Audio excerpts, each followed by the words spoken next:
Senator, the bottom line is, if you're coming here to stir up trouble on our campuses, we will deny you a visa. And if you have a First visa Amendment and we find you, apply to we'll people revoke living in it. the United States? And we're going to do more. There are more coming. We're going to continue to revoke the visas of people who are here as guests and are disrupting our higher education facilities. People are paying money. These kids pay money to go to school, and they have to walk through a bunch of lunatics who are here on student visas. Rubio got accused of betraying American values. Then he read exactly what taxpayers were funding overseas, and then suddenly, the Democrats wanted to interrupt here. We didn't always agree, but I believe we shared some common values.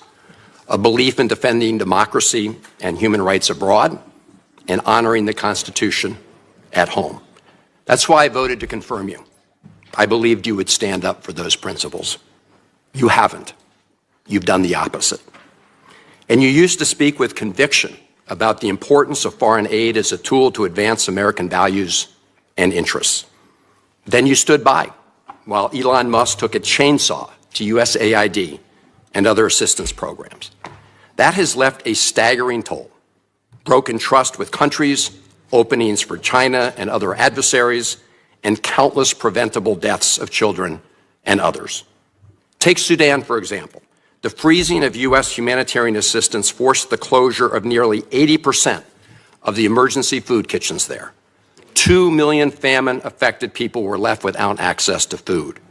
People died because of those actions. Mothers, fathers, and children.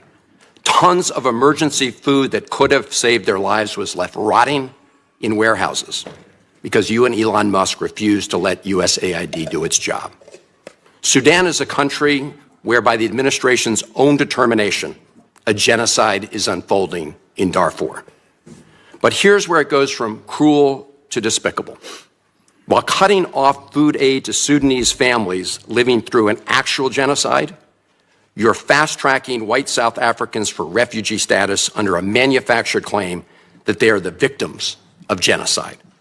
You tried to block the admission of individuals who had already been approved to come here as refugees while making bogus claims to justify granting such status to Afrikaners. You've made a mockery of our country's refugee process, turning it into a system of global apartheid where political ideology and race, more than truth or need, matter. And while you've turned away from a genocide in Sudan and invented one in South Africa, you teamed up with President Trump to throw the Ukrainian people under the bus and have been played like a fiddle by Vladimir Putin. Of course, Donald Trump not only said he would end the war in Ukraine on day one, he also said he would end the war in Gaza on day one. And yet last week you were all running around to Gulf states giving away very sensitive American AI and chips technology, but doing nothing to end the war in Gaza and get the remaining hostages returned. You know that for 78 days, the Netanyahu government did not allow a scrap of food to enter Gaza to reach over 2 million civilians. 57 children have died from malnutrition so far, and more than 14,000 children are in imminent danger of dying of starvation. As Cindy McCain said last week, and I quote, "Families in Gaza are starving while the food they need is sitting at the border." That is a gross violation of both U.S. and international law. What did you do? Nothing. Not once did you publicly call upon the Netanyahu government to end the blockade. Fortunately, other countries spoke out, and now we see a tiny trickle going in. Where have you focused your energy instead, Mr. Secretary? Well, your first trip as Secretary of State was to El Salvador, not to promote democracy, but to cozy up to President Bukele, who calls himself the world's coolest dictator. The result was a cash for collusion deal to deprive people living in America of their constitutional rights to due process. The Supreme Court, in a 9-0 decision, instructed you to facilitate the return to the United States of Abrego Garcia, who the administration admitted was wrongfully deported to El Salvador. Your response? You've openly flouted judicial orders. When asked whether you have been in touch with El Salvador to return Abrego Garcia, you boasted, quote, "I would never tell you that. And you know who else I would never tell? A judge." Clearly, you don't care about the Fifth Amendment right to due process, and you don't care about the First Amendment either, since you've been very busy snatching students off of college campuses for exercising their right to free speech. You dredged up a relic from the McCarthy era to claim that student protesters posed a threat to the foreign policy of the United States. Give me a break, Mr. Secretary. You know as well as I do this isn't about national security, it's about punishing free speech. And you know that in America the government doesn't get to use its power to punish speech it doesn't like. Yet in March, you boasted about revoking student visas, saying, and I'm quoting, "We do it every day. Every time I find one of these lunatics, I take away their visa," unquote. Let's look at one of those lunatics, Mr. Secretary, Ms. Ozturk. Her crime was co-authoring an op-ed in her college paper critical of Tufts University's response to the war in Gaza. Your own department found zero links to terrorism, no anti-Semitic statements, but you still yanked her visa and shipped her off to detention in Louisiana. And the list goes on and on.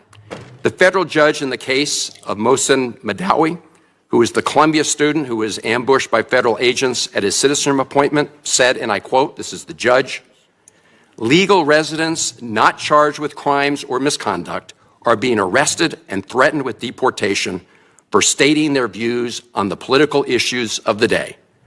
Our nation has seen times like this before, especially during the Red Scare and Palmer raids. Like the McCarthy-era witch hunts of the 1950s, your campaign of fear and repression is eating away at foundational values of our democracy. Back then, it took one voice, Attorney Joseph Welch, to cut through the hysteria with the simple question that marked the beginning of the end of that shameful era. He asked Senator McCarthy, have you no sense of decency? And I would ask you the same, Secretary Rubio. But you have shown through your words and your actions what the answer is. And I have to tell you directly and personally that I regret voting for you for Secretary of State. I yield back. May I respond? You guys, that was incredibly Well, first of all, your long-winded regret here. for voting for me confirms I'm doing a good job, based on what I know. Well, that's about just your a record flippant and what you statement, stand Mr. for. Secretary. Can I respond, Mr. Chairman? You may. I didn't Okay. ask. Senator, question. please let the Secretary have I'd be the floor. happy to, but then I can respond to his.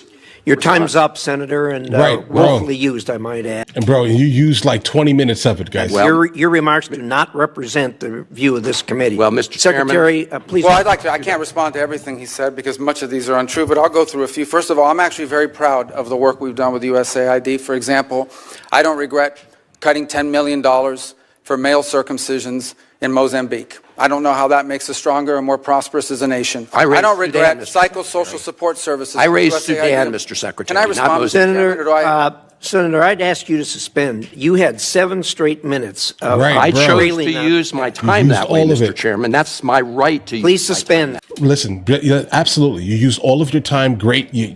You talked us all the way down here, bro. Okay. Now listen, understand this here. If you had questions directly for him, you should have asked these questions here. He's now giving rebuttals to your excessively long diatribe. Okay. Hold on. Secretary Rubio. Well, I can go on. I mean, there's other things here. We spent $227,000 for Big Cat's YouTube channel from USAID. We spent $14 million for social cohesion in Mali, whatever the hell that means. So I can go on and on. I got the list here, and there's more. I didn't even bring the whole list. In the case of El Salvador, absolutely. Absolutely. We deported gang members, including the one that you had a margarita with. And that guy is a human trafficker, and that guy is a gangbanger, and the evidence is going to be clear. In the days to come, Mr. you're going to see Chairman, who you went to look, defend. I'm sorry, please, Mr. Chairman. Secretary No. Rubio has the floor. Mr. Chairman, he can't make unsubstantiated comments Senator, like that. Secretary You did that for Rubio has 7 the minutes. floor. You had Secretary your time. Rubio should take that testimony to the federal court in the Senator, United States because well, he hasn't done it under oath. He spent 7 minutes doing nothing more than giving legitimately the left-leaning Democrat buzzwords of the day here, guys. That's what he did here. Marco Rubio is reading legitimately facts here, okay? Did you have a margarita with him, my boy? Did you? Another point, okay? There is a division in our government between the federal branch and the judicial branch. No judge in the judicial branch cannot tell me or the president how to conduct foreign policy. No judge can tell me how I have to outreach to a foreign partner or what I need to say to them. And if I do reach to that foreign partner and talk to them, I have under no obligation to share that with the judiciary branch. Just like a judge cannot order me to negotiate with a foreign minister of Russia, they cannot order me to negotiate with a foreign minister or the president of El Salvador. And if I did negotiate with them, which we have responded to them, and we've told them we've had communications with the president of El Salvador, I am under no obligation under our division of powers in this country and to share with the judicial branch how I conduct the diplomacy of the United States. It would actually be counterproductive. If I started sharing with courts, or frankly, with the media, my conversations with foreign leaders and all of their details, no foreign leader would talk to me Not again. at all. And we You're would right. break trust with them. So I have complied with every court order. What I won't comply with is an order to disclose what I'm saying and what we're talking about with a foreign leader, because then they won't talk to me. Diplomacy doesn't work that way. About the student visas, let me say this. I don't deport anybody, and I don't snatch anybody. The State Department does not have officers in the street snatching everybody. What I do is revoke visas. And it's very simple. A visa is not a right. It is a privilege. People apply for student visas to come into the United States and study. And if you tell me that you're coming to the United States to lead campus crusades, to take over libraries and try to burn down buildings and acts of violence, we're not going to Is give you that a what Ms. visa. Ostorg did? We're not going to give you a Is that what visa. she And if did? you do Come that- on, Mr. Secretary. And every single You're one of just these blowing cases, the smoke factors here are now. different. Senator, the bottom line is, if you're Senator, coming here to stir up trouble on our campuses, we will deny you a visa. And if you Does have the a First visa Amendment and we find apply you, to we'll people revoke living it. in the United States? And we're going to do more. There are more coming. We're going to continue to revoke the visas of people who are here as guests and are disrupting our higher education facilities. People are paying money. These kids pay money to go to school, and they have to walk through a Writing an bunch of op-ed lunatics to the who are Tufts here on newspapers student to visas. This is kind of one of the problems when it comes down to some of these hearings that we encounter here. Everything definitely is, in fact, timed here. If you have questions, or if you want to offer up any type of rebuttal, you're going to have to question them within the limit of your time here, because that is the way we do things here. Because after that, listen, if you give 7 minutes of a speech here, factually, someone on the other side of the table here is going to say, hey, listen, bro, you had nothing to say, and he just basically threw you underneath the bus, my guy.